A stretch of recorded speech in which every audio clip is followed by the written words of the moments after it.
여러분, 내년 경제 회복된다 하는 이야기가 참 많습니다. 회복된다는 이야기가. 어떤 사람은 V자형으로 그야말로 원래 떨어진 것만큼 확 성장을 할 거다, 이렇게 말하는 사람이 있는가 하면 아니야, U자야, 당분간은 떨어지다가 올라갈 거야, 이렇게 말하는 사람도 있고요. 또 어떤 이들은요 뮤자라고 해요. 뮤자, 뮤 이렇게 쓰는 거 있잖아요. 뮤자. 그야말로 이게 더블 D에 가깝죠. 더블 G. 한번 올라갔다가 축 꺼졌다가 밑에는 쭉 U자 형처럼 갔다가 다시 올라갔다가 축 꺼지는 그런 뮤자도 나오지 않겠느냐, 이런 이야기를 또 많이 합니다. 그 중에서 가장 설득력 있는 것은 바로 K자형이에요. K자형. 돈을 못 버는 사람은 더 떨어지고 돈을 버는 사람들은 더 많이 벌고, 그야말로 불평등 경제, 빈익빈 부익부 현상이 아주 첨예하게 내년에는 나타나지 않겠느냐, 이런 이야기를 많이 하고 있습니다. 미국 경제도 마찬가지라는 거예요. 미국 경제도 지금 보시는 것처럼 2020년 2분기 완전히 꼬꾸라졌어요. 31.4%까지 꼬꾸라졌는데 3분기에는 33.1%까지 올라갔거든요. 그러면 4분기는 어떻게 될 거냐? 4분기는 떨어질 거는 분명한데 얼마나 떨어질 거냐? 얼마나 떨어질 거냐? 이 31.4%를 보고 V자형이라고 많은 사람들이 이야기를 했어요. 그런데 이게 V자형이 아니다, 이렇게도 또 이야기한 사람들이 많아요. 우리도 마찬가지예요. 우리도 마찬가지예요. 우리도 엄청 떨어졌다가 다시 올라갔습니다. 그러면서 이게 V자형이냐? 아니다. 뭐냐? 기저효과다. 왜? 2분기에 덜 썼기 때문에, 2분기가 워낙 낮기 때문에 2분기에 대비하니까 올라간 거다. 그럼 4분기는 어떻게 떨어질 거냐? 분명히 1분기만큼은 떨어지지 않을 거다. 이게 일반적이에요. 2분기만큼은 떨어지지 않을 거다.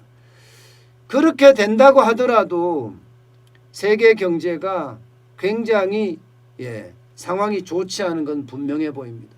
지금 미국은 1일 신규 확진자가 계속 사상 최대를 기록하고 있고요. 유럽도 이게 부분 봉쇄령 혹은 봉쇄령을 이렇게 계속 때려도 안 내려가요. 독일이 오죽했으면 지금 봉쇄령을 내렸겠습니까? 상점이고 학교고 다 문 닫았잖아요.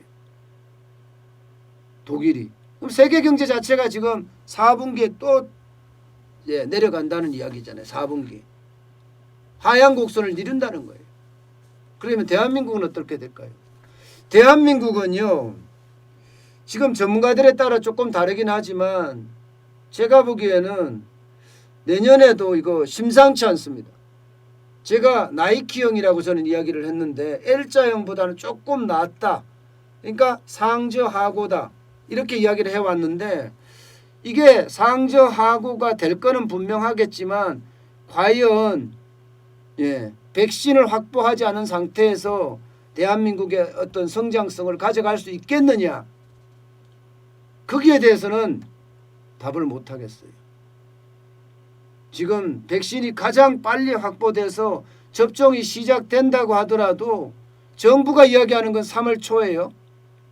적어도 1월 말에서 2월에 도입해서 3월 초부터 접종을 한다고 하는데 민간에서 이야기하는 건요, 이게 3월 4월 이때는 불가능하고 적어도 말입니다. 가을까지 가지 않겠느냐, 이렇게 이야기하고 있단 말입니다. 가을까지 가지 않겠느냐.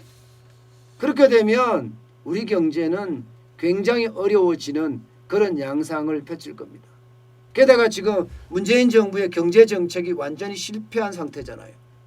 문재인 정부의 경제정책이 어느 정도 성공을 했었으면 모르겠지만 지금 소득주도 성장 때문에 자영업자 완전히 붕괴됐죠.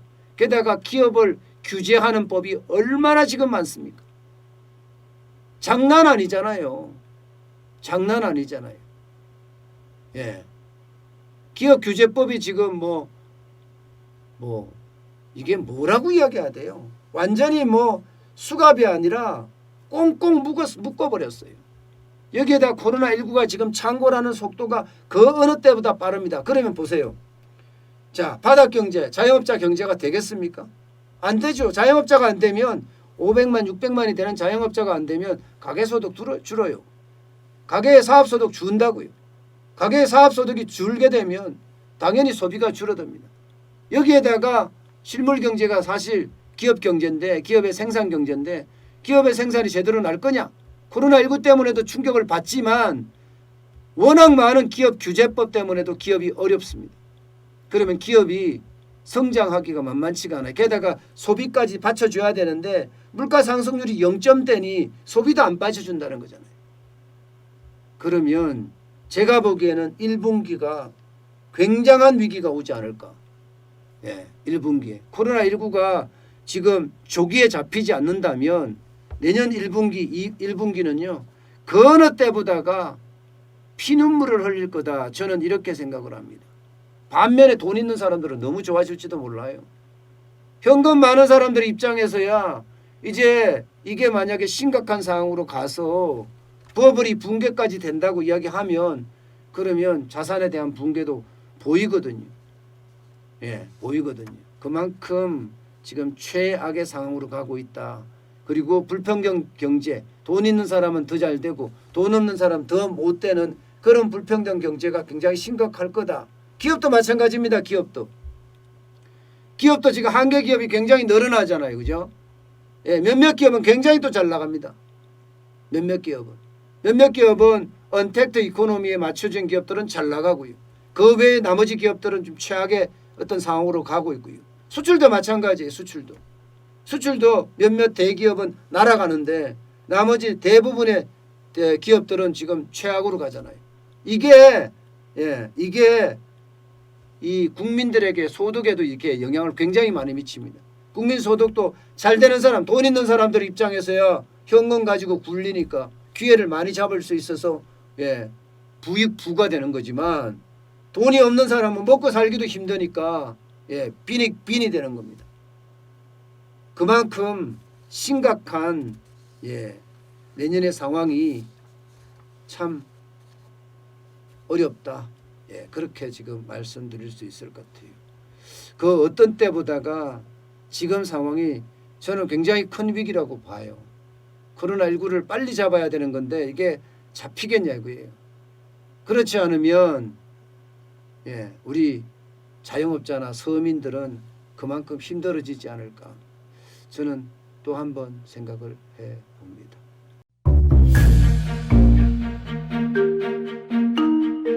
세종대왕과 샤넬 넘버5 벤츠 자동차의 최고급 기종인 마이바흐의 공통점을 아시나요? 바로 침향입니다. 침향이란 동남아시아에서 자생하는 침향나무가 상처를 입었을 때 스스로를 보호하기 위해서 분비시키는 침향나무의 진액입니다. 진침향은 태국산 침향과 러시아산 녹용, 그리고 국산 홍삼, 백봉령, 산수유, 당귀, 숙지향, 꿀로 이루어진 침향환으로 만성 피로나 또 스트레스, 기력이 저하된 직장인분들, 또 수험생들, 연세 드신 어르신분들이 드시면 좋은 환입니다. 진침향 여러분들께 자신있게 권해드립니다.